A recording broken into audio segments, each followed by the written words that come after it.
So recently मैंने कुछ ऐसे आर्टिकल्स देखे अबाउट जन्नत जुबैर फैजू एंड उनके ब्रेकअप के बारे में। एंड तो मैंने रिसर्च किया and I got to know कि ये 3-4 महीने पहले की ही बात है।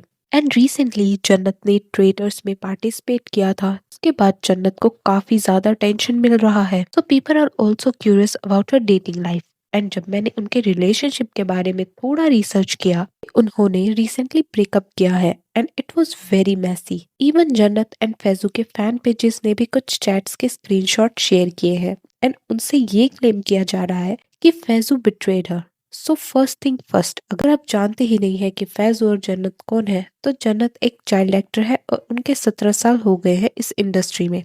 उन्होंने टिकटॉक में भी काफी अच्छी पहचान बनाई and on the other hand Faizu की बात करें तो उन्हें टिकटॉक से ही पॉपुलैरिटी मिला। एंड टिकटॉक बैन होने के बाद काफी सारी रियलिटी शोज में एंड म्यूजिक वीडियोस में भी काम किया है। तो मेन बात पर आते हैं, आखिर ये चल क्या रहा है। जन्नत एंड फैजू एक्चुअली में डेट कर रहे थे, बट ये एक दूसरे के क्लोज तो थे ही। एंड फैजू जो है जन्नत की फैमिली के साथ क्लोज था एंड एक दिन सबने एक दूसरे को अनफॉलो कर दिया। इवन जन्नत के फ्रेंड्स ने भी सेम चीज किया। रीव एंड शिवांगी जोशी, ये लोग भी करंटली फैजू से अपसेट दिख रहे हैं। एंड फैजू के एक दोस्त है जिसने जन्नत को मॉक करते हुए एक कमेंट किया, एज ये लोग टिकटॉक की ही जर्नी से साथ हैं। एंड जब भी ये लोग साथ दिखे, लोगों ने इन्हें काफी पसंद किया एंड धीरे धीरे इन्हें शिप करने लगे। एक स्पेशल बॉन्ड एटलीस्ट स्क्रीन पर दिखने को मिल रहा था एंड इंटरनेट पे भी लोगों ने इस बात को मान लिया था कि ये लोग या तो एक दूसरे को पसंद करते हैं या फिर डेट कर रहे हैं।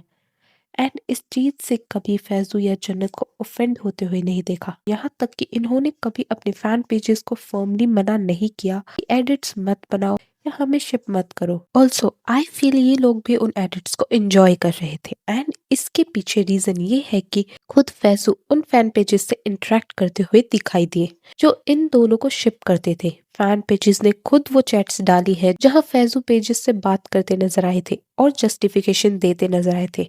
कभी हो सकता है इन लोगों में बस फ्रेंडशिप थी, पर इनका जो फैंडम था जो इन्हें साथ में शिप कर रहा था, इनके लिए वो एक एडेड बेनिफिट था एंड इसलिए इन्होंने कभी रोका नहीं। बट कुछ तो इशू हुआ है इन दोनों के बीच में, क्योंकि जनाथन फैमिली ने फैजू को अनफॉलो किया एंड ये डिसीजन लिया कि ये लोग फैजू को कम्प्लीटली कट ऑफ करेंगे। But it was very weird, क्योंकि ये लोग साथ में फेस्टिवल्स मनाते थे, फैमिली से मिलते थे एंड जन्नत की फैमिली भी फैजू को काफी पसंद करती थी। मानो ये बस एक फ्रेंडशिप थी, स्टिल एक इतना बड़ा डिसीजन क्यों लिया। तो जब ये सब हुआ तो कुछ फैन पेजेस ने स्टोरी डाल के ये क्लैरिफाई किया कि फैजू ने बहुत पहले ही ये बात बोल दी थी कि वो अपनी मम्मी की पसंद की लड़की से ही शादी करेगा एंड उनका जो एंगेजमेंट है वो कुछ टाइम पहले ही फिक्स हो गया था। बट सबके होते हुए भी फैजू ने इंटरनेट पे जन्नत के साथ वाली रूमर्स को कंटिन्यू रखा, क्योंकि उसे बेनिफिट हो रहा था।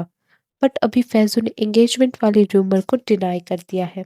इसमें वियर्ड ये है कि एंगेजमेंट वाले रूमर को डिनाई फैजू ने अपने फैन पेजेस के चैट्स पे, व्हाट्सएप कॉल पे दे रहा है। और ये वियर्ड इसलिए है क्योंकि अपने फैन पेजेस को इस तरह वन ऑन वन जस्टिफिकेशन देने से अच्छा है वो खुद की एक स्टोरी लगा के क्लियर कर देना चाहिए। फैंस है, आपको प्यार करते हैं, पर इस तरीके से व्हाट्सएप कॉल पर अपने आप को जस्टिफाई करना इज टू मच। कि ऐसा लग रहा है कि फैजू आउट ऑफ प्रेशर ये सब कर रहे हैं।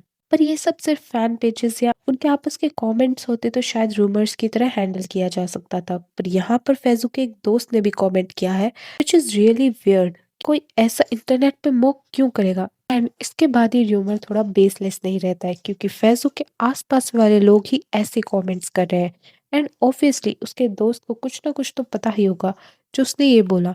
ऑल्सो जब ये सब चल रहा था तो उसी टाइम फ्रेम में जन्नत की साइड से भी कुछ क्रिप्टिक पोस्ट शेयर हुए, जैसे accept what is, let go of what was and have faith in what will be. तो ये सब हो रहा था, इसलिए फैजू पे ज्यादा ब्लेम आ रहे थे कि ही हैज डन समथिंग जिससे जन्नत एंड उसकी फैमिली काफी अपसेट है। अब फैजू अपनी मम्मी की पसंद की लड़की से शादी करेगा, इस बात में कुछ गलत नहीं है, बट ये उन्होंने काफी बाद रिवील किया। ऑल्सो उन्होंने बताया कि उनकी फैमिली काफी ऑर्थोडॉक्स है, कैमरा के सामने वाले काम को वो ज्यादा लोग सपोर्ट नहीं करते हैं। तो ये सुनकर काफी ऑब्वियस हो गया कि ऐसे किसी पर्सन को वो as a daughter in law accept ही नहीं करेंगे जो फिल्म या टेलीविजन इंडस्ट्री से है। पर फैजू का बिहेवियर काफी अपॉर्चुनिस्ट रहा है, क्योंकि 5-6 साल हो गए हैं जब से फैन पेजेस इन्हें साथ में शिप कर रहे हैं। इवन काफी रियलिटी शोज में फैजू इनडायरेक्टली काफी बार जन्नत को मेंशन करता है। ऑल्सो फैजू के जो व्लॉग्स है उसमें भी काफी बार जन्नत को मेंशन किया गया है। उनके फ्रेंड्स ने भी व्लॉग्स में काफी बार जन्नत के नाम से फैजू को टीज किया है। ऑल्सो जैसे हम जन्नत की ओवरऑल जर्नी देखी है, जन्नत के चाइल्डहुड से लेकर अब तक, तो उसकी फैमिली काफी ज्यादा इन्वॉल्व रहती है उसकी लाइफ में। वो कहीं भी अकेले नहीं जाती, उसकी फैमिली उसे हमेशा अकम्पनी करती है। Also it can also mean that उसकी लाइफ में काफी ज्यादा रिस्ट्रिक्शंस रहे हैं शुरू से।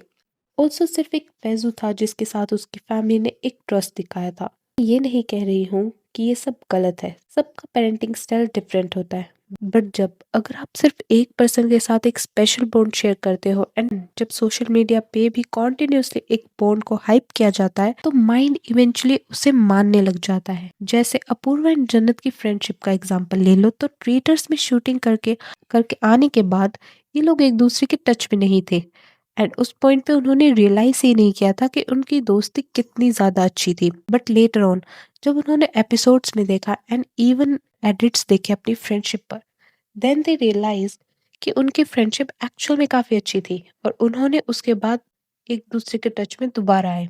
तो इट हैपेंस जब कॉन्स्टेंटली आपको किसी के साथ लिंक किया जाता है एंड इंटरनेट पे भी उस चीज को हाइप करती है, तो इवेंचुअली आप रियल लाइफ में भी उस पर्सन कैसे देखते हो अफेक्ट होता है। But in a way it seems that जन्नत एंड फैजू के बीच में सिर्फ फ्रेंडशिप नहीं था एंड बेशक उन्होंने लेबल नहीं किया था, but there was something. So that's it for this video. Also do let me know Jannat and Faizu के बॉन्ड के बारे में आपका क्या कहना है।